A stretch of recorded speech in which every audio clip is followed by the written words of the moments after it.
అనారోగ్యం, ఉద్యోగం, వ్యాపారం అప్పులతో బాధపడుతున్నారా? వెంటనే జేకేఆర్ గురువు గారికి కాల్ చేసి అపాయింట్మెంట్ తీసుకోండి. నమస్తే రమగారు. నమస్తే జయ. రమగారు, శివపార్వతుల కళ్యాణం చాలా సందర్భాలు మనం మాట్లాడుకున్నాము, కానీ కార్తీక మాసం కదా, ఇంకొకసారి చెప్పుకుందాం. గిరిజా కళ్యాణం ఎంత విశేషమైందో కథ. మొట్టమొదట మన దక్ష ప్రజాపతి తన కూతురైన సతీదేవిని పరమేశ్వరుడికి ఇచ్చి వివాహం చేశాడు. దక్ష ప్రజాపతికి ఎంతమందో సంతానం. ప్రజాపతి అంటే ఈయన అందరినీ పుట్టించాడు. 27 మంది కన్యకల్ని చంద్రుడికి ఇచ్చాడు. చంద్రుడు శివుడు తోడల్లుళ్ళు. విశేషమైన కథ కదా. అయితే ఈ అపురూప సౌందర్యవతి అయిన సతీదేవి పుట్టిన దగ్గర నుంచి పరమేశ్వర అనుగ్రహం కోసమే తపస్సు చేసేది. పరమేశ్వరుణ్ణే ప్రార్థించేది ఆవిడ. ఆయనే పూజించేది, ఆయనే తలుచుకునేది. ఆమెని పరమేశ్వరుడికి అర్పించాడు. అర్పిస్తే సరే, ఇది విశేషంగా జరిగింది. ఒకసారి ఏదో యజ్ఞం అప్పుడు దక్ష ప్రజాపతి వస్తే అందరూ లేచి నిలబడ్డారు. పరమేశ్వరుడు లేవలేదు. ఆయన గౌరవించారు అందరూ. పరమేశ్వరుడు లేవకపోతే ఈయన కోపం వచ్చింది ప్రజాపతికి. నేను ప్రజాపతిని కదా, ఈ పుట్టిన మహాద్భుత దేవతలందరికీ భార్యల్ని కన్నది నేను. మామగారిని చూసి లేవడు. అగ్రతాంబూలం ఇవ్వవలసిన వాడు కదా. మామంటే పితృపంచకంలో ఒకడు. పరమేశ్వరుడికి పితరుడు లేడు, స్వయంభువు ఆయన. నేను పిల్లనిచ్చిన మామని, అంటే నేను తండ్రిని, నన్ను గౌరవించాలి. ఆయన అక్కడ ఆ యజ్ఞానికి భర్తగా ఉన్నాడు పరమేశ్వరుడు. యజ్ఞభర్త ఇంకొకళ్ళకి నమస్కారం చేయడు, ఆ మొత్తం యజ్ఞానికి ఆయనే భర్త. అందుకని ఆయన లేవల, సభా మర్యాద పాటించలేదు. అల్లుడే గౌరవం ఇవ్వకపోతే వీళ్ళందరూ ఎట గౌరవం ఇస్తారు నాకు అని ఒక రకంగా మండిపోయింది ప్రజాపతికి. దక్ష ప్రజాపతి క్రోధితుడయ్యాడు. ఆయన క్రోధం ఎలాంటిదంటే, దాంతో ఆయన ఏం చేస్తున్నాడో ఆయనకి తెలియదు. ఒళ్ళు తెలియని తన వస్తుందన్నమాట. ఇక్కడేమో కోపం వచ్చింది శివుడి మీద. ఈ చంద్రుడికి 27 మంది కన్యకల్ని ఇచ్చాడు కదా, తారలు అందరినీ ఇచ్చాడు. ఒకడికే ఇచ్చి వివాహం చేశాడు. వాళ్ళల్లో ఆయన కొంచెం రోహిణి అంటే ఎక్కువ ఇష్టం ఆ చంద్రుడికి. అలా ఉంటుంది. మనం రాజుల గాథల్లో కూడా చెప్పుకున్నాం. ఒక అమ్మాయి ఏదో చాలా అనురూపంగా, చాలా అనుకూలంగా, అత్యంత ప్రియతమంగా ఉండేవాళ్ళు ఉండొచ్చు. ఆయన రోహిణి పట్ల ఎక్కువ కలిసి ఉంటున్నాడని మిగిలిన వాళ్ళంతా తండ్రి దగ్గరికి వెళ్ళి చెప్పారు. ఆయన రోహిణితోటే బాగా ఉంటున్నాడు నాన్న, బాగాతో అంత బాగా ఉండట్లేదంటే ఆయన అల్లుడిని శపించాడు. క్షయవ్యాధి వస్తుంది నీకు, క్షీణించిపోతావని. చంద్రుడికి హెచ్చుతగ్గులు ఉన్నాయి కదా, అవి ఆయన వల్లే వచ్చాయంటారు. క్షయవ్యాధితో క్షీణించిపోయిన చంద్రుడు పరమేశ్వర అనుగ్రహం వల్ల మళ్ళీ ఆ వ్యాధిని పోగొట్టుకున్నాడు. నిజానికి రోహిణి నక్షత్రం మీద కోపంతో మిగిలిన వాళ్ళు చెప్పారు, కానీ చంద్రుడు చిత్తా నక్షత్రంతో చాలా బాగుంటాడు. చిత్రాచంద్రమసోరివ అన్నాడు కాళిదాసు. రాజుగారు భార్య ఎలా ఉన్నారంటే, చిత్తా నక్షత్రంతో కూడి ఉన్నప్పుడు వాళ్ళిద్దరూ ఎలా మెరిసిపోతారట. చిత్తా నక్షత్రం వస్తే పక్కకి చంద్రుడు మెరుస్తాడు, చిత్తా మెరుస్తుంది. అలా ఉన్నారని చెప్తారు.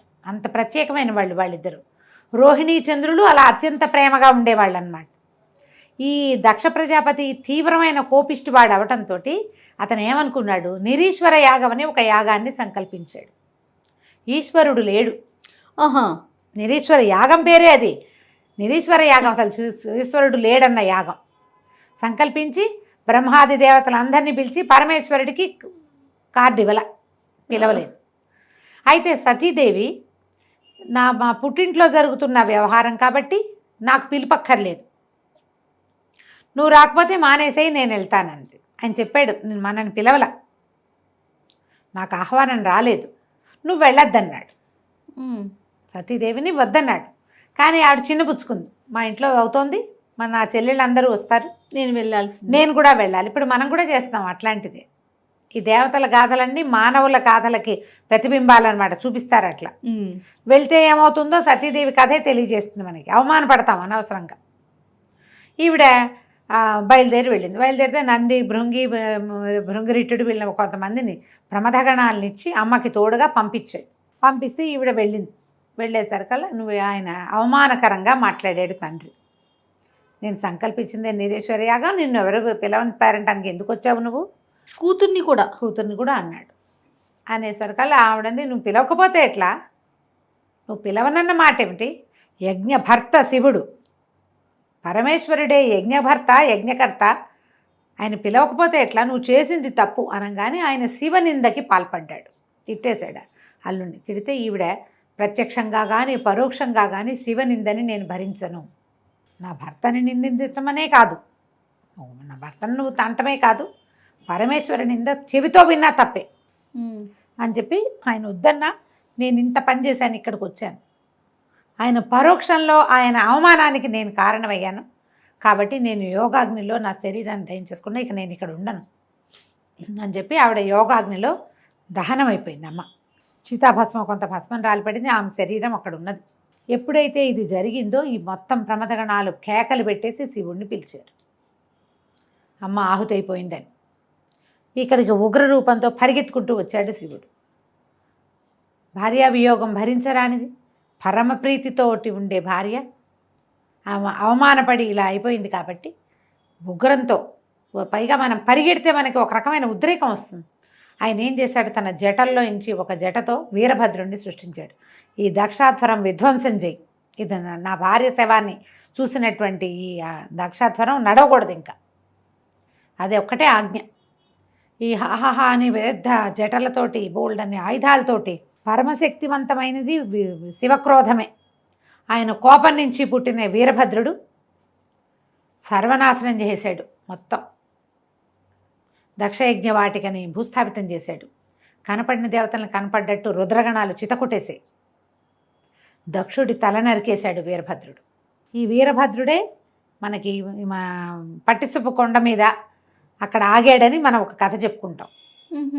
రాజమండ్రి దగ్గర ఉన్న పట్టిసం కొండ మీద అక్కడ ఆయన వీరభద్రుడు వీరభద్రావతారాన్ని విరమించి శివలింగాకృతిగా మారాడని అదొక కథ చెప్తాం.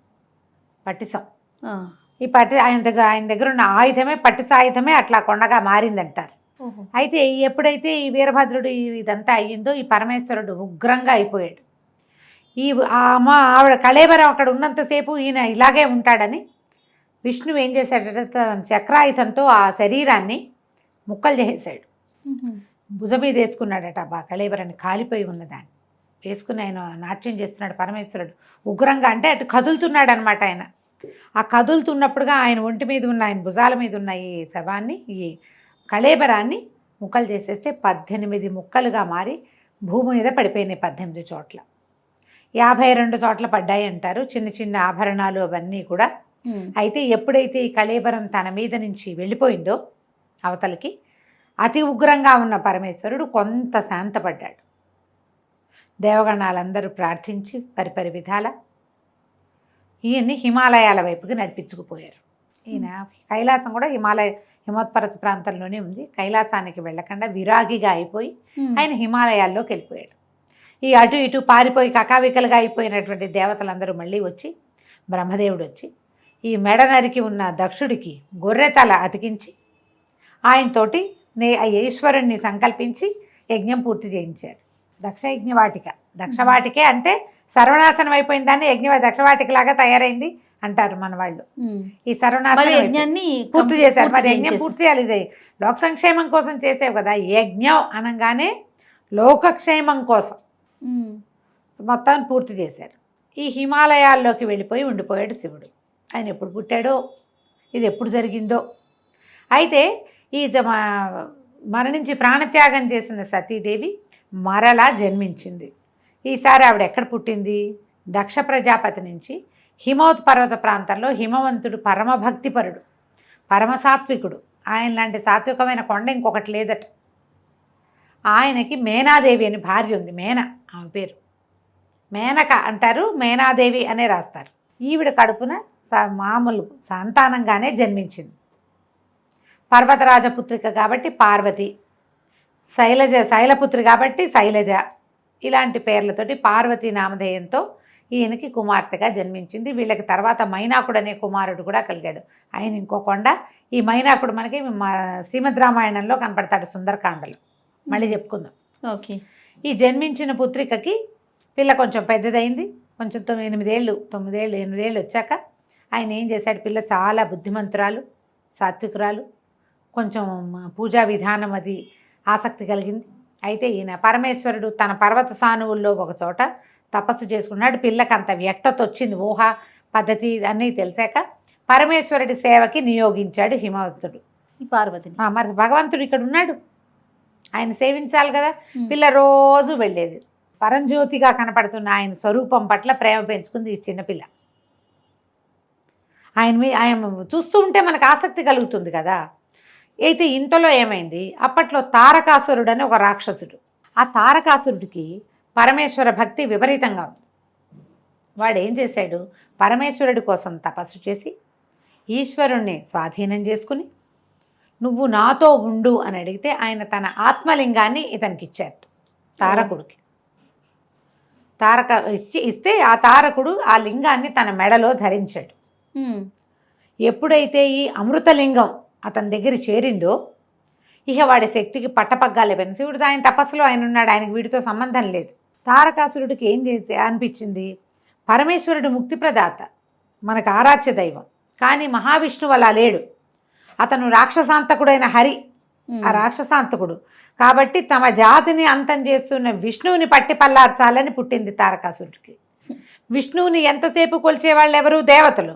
ముందు దేవతల సంగతి చూద్దామని దేవతల పీఠమనచడానికి ఆయన బయలుదేరాడు ఈ తారకాసురుడు. అయితే ఈ తారకాసురుడికి ఎవరి వల్ల ఇది ఉంది, మరణం ఉంది అంటే వాడు ఎవ్వరి వల్ల మరణం లేకుండా ఒక వరాన్ని పొందాడు బ్రహ్మ దగ్గర. కానీ మరణం తథ్యం కాబట్టి ఒక వేరే వరాంతరాన్ని ఇంకోటి అని కోరుకోమంటే సరే శివ సంతానంతో నాకు మరణం, పరమేశ్వరుడి సంతానంతో నాకు మరణం తప్పిస్తే ఇంకెవ్వరి వల్ల మరణం లేకుండా వరం పొందాడు వాడు. పరమేశ్వరుడు ఎప్పుడు విరాగిగా ఉన్నాడు, ఆయనకి సంతానం లేదు.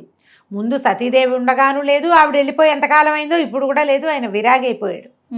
ఆయన మళ్ళీ సంసారంలోకి దిగి సంతానాన్ని కంటాడన్న ఆశ అయితే లేదు. ఇక ఎవరి వల్ల చావులేని ఈ తారకాసురుడు విజృంభించాడు. ఇప్పుడు తారకాసుర సంహారం ఎలా జరుగుతుంది అనేది వీళ్ళంతా ఆలోచించి విష్ణువుని ముందు పిలిచారట, బాబు ఈయన సంగతి చూడాయన అని. విష్ణువు యుద్ధానికి వచ్చి కూడా వీడిని నేను చంపలేను, ప్రచండమైన రుద్ర తేజస్సుతోటి ఉన్నాడు వీడు. ఇప్పుడు వీడి మీద బాణం వేస్తే శివుడి మీద వేసినట్టే. శివుడు వీడితో ఉన్నంతకాలం నేనేం చేయలేను, శివుడిని దూరం చేయాలి ఒకటి. రెండోది వీడి వరం, బ్రహ్మదేవుడు ఇచ్చిన వరం ఏంటి, శివ సంతానమే ఇతన్ని చంపగలదు, శివతేజం మాత్రమే చంపుతుంది. శివతేజము అంటే ఆయన వల్ల పుట్టిన సంతానం. దానికోసం ఏదైనా ప్రయత్నం చేసుకుంటారా బాబు, వాడిని వదిలేయండి అని ఈయన దారిని వైకుంఠానికి వెళ్ళిపోయాడు. ఇక దేవతల చేతులు పిసుకుంటూ ఆలోచించుకున్నారు ఏం చేయాలి, ఎట్లా పరమేశ్వరుని ఇందులోకి దింపాలి. ఈ సందట్లో వాళ్ళకి ఏం తెలిసింది, పర్వతరాజపుత్రిక అయిన పార్వతి నిత్యము సేవిస్తుంది. ఈ పార్వతి ఎవరు అనగానే ఆమెను చూసేసరికి ఆమెలో ఉమా చైతన్యం కనపడుతుంది, భగవత్ చైతన్యం, పాపగా లేదని, చిన్నపిల్ల కాదు, ఏదో ఉన్నది ఈమెలో. అప్పుడు మళ్ళీ పరిగెత్తారు బ్రహ్మదేవుడి దగ్గరికి. ఆ అమ్మాయిని చూస్తే మనకు సతీదేవిని చూసినట్టు అనిపిస్తుంది. అప్పుడు ఆయన చెప్పాడనమాట, సతీదేవి ఇక్కడ జన్మించింది, ఇంకా సమయం రాలేదు, సమయం వచ్చే వరకు వేచుంటారా, సమయాన్ని తెప్పిస్తారో ఆలోచించుకోండి. దేవతలు బాగా ఆలోచించి మన్మథుడిని పిలిచి, ఓ నాయనా నువ్వు వచ్చి ఈ పరమేశ్వరుడి తపస్సు భగ్నం చేయి, ఆయన నిరంతరము తపస్సులోనే ఉంటున్నాడు. కళ్ళు తెరిచి చూస్తే ఈ ఉమా చైతన్యం కనపడుతున్న, ఈ శక్తి చైతన్యం కనపడుతున్న ఈ అమ్మాయిని కనుక ఆయన చూస్తే ఆయన ఆకర్షితుడవుతాడు. చూడటల్లా అసలు ఆయన కళ్ళు మూసుకునే ఉంటాడు. పిల్ల వస్తుంది, పువ్వులు దండేస్తుంది, పువ్వులు పెడుతుంది, పళ్ళు పెడుతుంది, ఆ పిల్ల అక్కడే పరిచర్య చేస్తూ అవి ఇవి సవరిస్తూ తుడుస్తూ ఉంటుంది. ఆయన కళ్ళు తెరిచి చూడు. అమ్మాయి వెళ్ళిపోతుంది, ఈయన లేచి తన వ్యవహారం చూసి మళ్ళీ కూర్చుంటాడు. మళ్ళీ సాయంత్రం వస్తుంది, మళ్ళీ ఈయన కూర్చుంటాడు. పరమేశ్వరుడు కళ్ళు తెరిచి చూడాలి, అది అక్కడ మన పార్వతీదేవి అక్కడ ఉన్నప్పుడే జరగాలి. ఆయన కళ్ళు తెరిపించు అనగానే వచ్చాడు. ఈ హిమాలయాల్లో పువ్వులు అవి పూసే చెట్లు ఎక్కడో ఉంటాయి. పరమేశ్వరుడు ఉన్న చోట మంచు తప్పిస్తే ఏమీ లేదు. ఈ మన్మథుడు వచ్చేసరికి అతను ఎక్కడికి వస్తే అక్కడ వసంతం వస్తుంది. వసంతుడు ఆయన వెనకాలే ఉంటాడు, ఆయనతో పాటే ఉంటాడు. ఈయన చిలుక ఆయుధం మీద వస్తాడు, చిలుక రథం మీద వస్తాడు. భార్య భర్త ఇద్దరు ఉత్సాహంగా వచ్చారు. వసంతుడు వచ్చాడు, మొత్తం చుట్టుపక్కల ఉన్న మొక్కలన్నీ చిగురు చేసినాయి, బాగా కళకళలాడుతుంది, చల్లని గాలి, సుగంధభరితమైన గాలి వస్తుంది. ఈ అమ్మాయి పార్వతీదేవి పరిచర్య చేస్తుండగా మన్మథుడు ఒక చెట్టు చాటున దాగి, పెద్ద దాగల కొంచెం అటు ఇటుగా నుంచుని పరమేశ్వరుడికి బాణం వేసుకుంటాడు. ఈ బాణాలు ఏం వేస్తాడు మన్మథుడికి, పంచబాణుడు అంటారు. 5 బాణాలు ఉన్నాయి. ఈ 5 పువ్వుల బాణాలే, కేవలం మనసుని చంచలం చేస్తాయి అంతే. అవి ఏ వస్తువును చూస్తే దానికి ఆకర్షితులయ్యేగా చేస్తాయి. అశోకము, అరవిందము, నీలోత్పలము, మామిడి పువ్వు, చూతము, నవమల్లిక, ఈ 5 ఆయన ఆయుధాలు. ఓహో. ఈ 5 బాణాలు. ఈ బాణం పువ్వు వేస్తే దెబ్బ తగులుతుందా? పువ్వులతో కొడితే దెబ్బలు తగలవు. అది ఎక్కడ తగలాలో అక్కడ తగులుతుంది. మనసు కిటికీలు తెరుచుకుంటాయన్నమాట. ఈ బాణాలు వేసేసాడు టపాటపా, ఒకదాని వెనకాల ఒకటి. బాణం తగిలేసరికి ఆయనకి స్పృహ వచ్చింది. కళ్ళు తెరిచి చూసరికి అమ్మాయి కనపడింది. కానీ ఆయనకి వెంటనే ఏం తెలిసింది, వీడెవడో నన్ను కొట్టాడు. ఓహో. ఈ కొట్టిన వాడెవడని అటు చూశాడు. చూసేసరికల్లా కనిపించాడు మన్మధుడు చక్కగా బాణాలు ధరించి అందంగా అలంకరించుకొని, రతి సహాయుడుగా పక్కనే భార్య ఉంది, చిలుక వాహనం కనపడుతోంది.